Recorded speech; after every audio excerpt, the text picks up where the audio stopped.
Movie के शुरुआत में हम एक खतरनाक कार एक्सीडेंट को देखते हैं। यहाँ पर हम एक औरत को देखते हैं जिसका नाम था सीमर ओब्रॉय, जो कि हॉस्पिटल में थी। इस सीन से हमें ये पता लगता है कि सीमर ही वही औरत थी जिसकी कार एक्सीडेंट हुआ था। सीमर डॉक्टर से अपने पति के बारे में पूछती है। डॉक्टर सीमर से कहते हैं कि उसके पति के सिर पे गहरी चोट पहुंची है। गहरी चोट लगने के कारण सीमर के पति निखिल पिछले सारी बातें भूल चुके थे। अब सीमर निखिल को अपने साथ लेके जाती है और उनकी अच्छे से देखभाल करती है।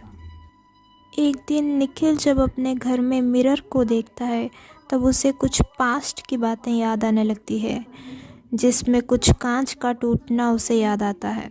याद आने पर अचानक निखिल घबरा जाता है और मिरर को तोड़ देता है।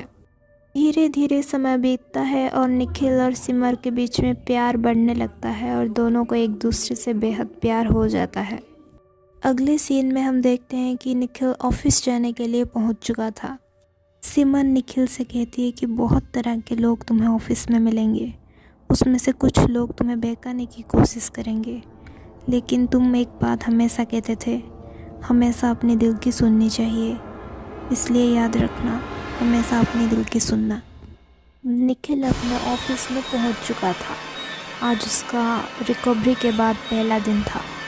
उसको ऑफिस में अपना एक दोस्त मिलता है जो निखिल को रात को डिनर के लिए उसकी बीवी के साथ उसको इनवाइट करता है अपने घर पे। उसके बाद निखिल को अपने ऑफिस में कुछ डॉक्यूमेंट्स हाथ लगते हैं। ये डॉक्यूमेंट्स प्रॉपर्टी के बारे में लीगल विल डॉक्यूमेंट्स थे। इसमें लिखा था कि वो अपनी पत्नी सिमर को प्रॉपर्टी से बेदखल करना चाहता है। फिर निखिल अपने दोस्त से मिलता है और उसे अपने लाइफ के बारे में पूछता है। निखिल के दोस्त ने निखिल को बताया कि एक्सीडेंट से पहले निखिल सिमर से तलाक लेने वाला था। फिर एक दिन निखिल और सिमर अपने दोस्त के घर गए हुए थे जहाँ पर वो तानिया से मिलते हैं। लौटते वक्त तानिया निखिल से सीक्रेटली एक बात कहती है। उसे निखिल को एक ज़रूरी बात बतानी थी, इसीलिए वो निखिल को अकेले मिलने के लिए बुलाती है।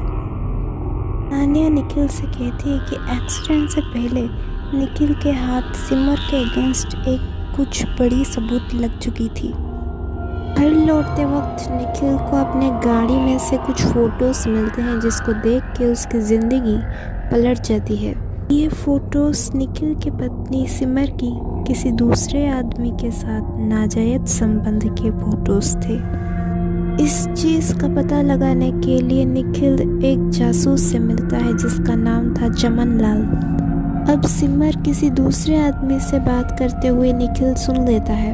कॉल पे सिमर कह रही थी कि निखिल को हमारे बारे में पता लग चुका है, तुम जल्दी कुछ करो।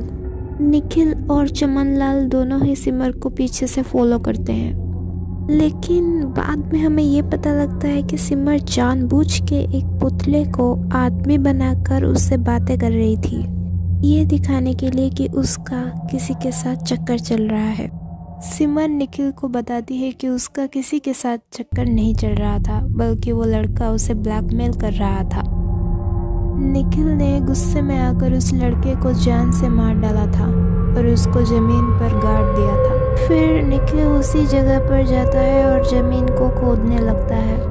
डेड बॉडी को देखकर वो हैरान रह जाता है। वो डेड बॉडी ठीक उसी की तरह दिखता था। फिर निखिल को सारी कहानी याद आने लगती है, जिसे हमें असली कहानी का पता लगता है। फिर हमें कबीर नाम से एक लड़के को दिखाया जाता है जिसने सिमर की मदद की थी। सिमर कबीर से कहती है कि उसका उसके पति के साथ संबंध अच्छे नहीं है, उसके पति उसके साथ अच्छे से बिहेव नहीं करते। धीरे धीरे दोनों को एक दूसरे से प्यार हो जाता है, लेकिन बीच में कबीर को ये सब गलत लगने लगता है। लेकिन सिमर कबीर की बात नहीं मानती और जिद पे अड़ी रहती है। निखिल को इन सब चीज़ों के बारे में पता लग जाती है और इसके बाद सिमर गुस्से में आके निखिल की जान ले लेती है। इसलिए जानबूझ के सिमर ने कबीर को निखिल का चेहरा दे दिया ताकि किसी को पता न लगे। अभी हम प्रेजेंट सिनारियो में देखते हैं कि निखिल यानी उसको याददाश्त वापस आ गया था। वो सिमर से पुलिस को सच सच बताने के लिए कहता है। तब सिमर कहती है कि मैं खुद की और तुम्हारी, हम दोनों की जान ले लूँगी। लेकिन इस बार इस एक्सीडेंट में कबीर बच जाता है और निखिल की डेड बॉडी को लेके पुलिस स्टेशन पहुंच जाता है। और ये मूवी यहीं पर एंड होती है।